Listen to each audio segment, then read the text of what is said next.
Hello， 我係 Henry， 今日咧介紹2017年新款嗰架 R6嚇，咁同埋我嗰架50週年嘅紀念版06年嘅，咁有咩唔同咧？我哋今日咧先介紹下佢個外形先啦。咁佢個外形嗱，你睇到佢套衫咧，最大分別你望下兩隻眼，嗱一個就大眼，呢一個係蒙豬眼。嗱你睇下佢嗰個蒙豬眼燈，咁但係睇落咧，佢又比 R1咧仲要惡少少。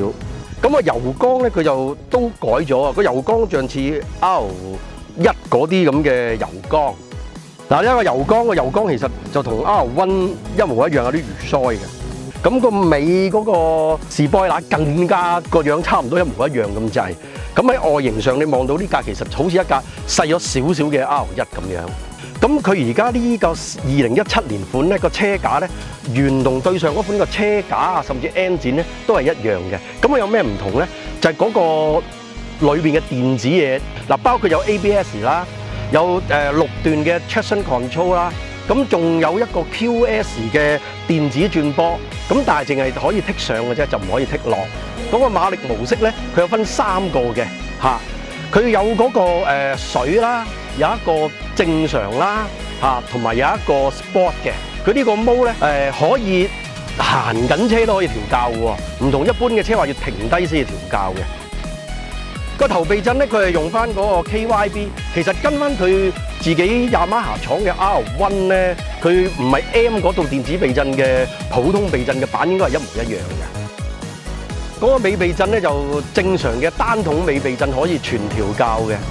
咁講翻嗰個頭碟，嗰個頭碟係源自 R1普通版嗰個頭碟嚟嘅，個卡鉗都係源自 R1嗰套。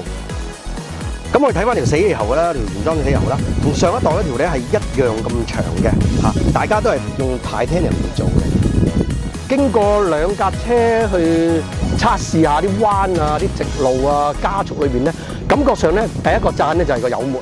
今次咧，其實我買嗰時我都擔心咧，個油門會唔會好似 R1咁敏感喺山度咧，就比較難控操，佢馬力大啊嘛。咁佢係油啲嘅喎，咁但係佢又輕過舊款。雖然大家係電子油門，佢咧就冇佢 R1咁敏感，但係佢比舊款咧佢又輕啲，同埋咧就好控操啲。喺彎嗰度咧就聽話好多啦。咁同埋整體咧，佢架車冇咁趴。冇佢咁舊款咁進攻型咧，咁我揸上嚟就舒服好多，任何嘢都覺得輕啲嚇，揸上嚟個人都舒服啲。咁同埋喺啲彎度咧，你冇咁趴咧，你就會覺得個人就會靈活啲啊，咁啊容易 control 啲啊，聽話啲啦。咁其實佢嗰個迫力咧，一嚟佢而家溫緊煙啦，未開晒皮啦。咁而我舊款嗰架係換咗 AP 迫力啦，咁呢度就好難作出比較啦嚇。咁整體呢架係聽話啲嘅。比舊款聽話啲。嗱，我講翻啊死氣喉先。呢條原裝死氣喉同以前呢一格嗰個原裝死氣喉咧，呢格就嘈少少啊，覺得佢嗰啲 VV 聲咧比較大少少。嗱，我哋講翻嗰個馬力同 engine啊，咁大致上個 engine 馬力都係同以前嗰啲舊款咧差唔多噶啦已經。嗱，今日咧啱啱攞車，咁又要開胎性啊，好初步一個比試。咁希望第日咧我哋俾一個開晒胎啊，個人熟習咗啊，俾一個詳盡啲嘅報告大家啦。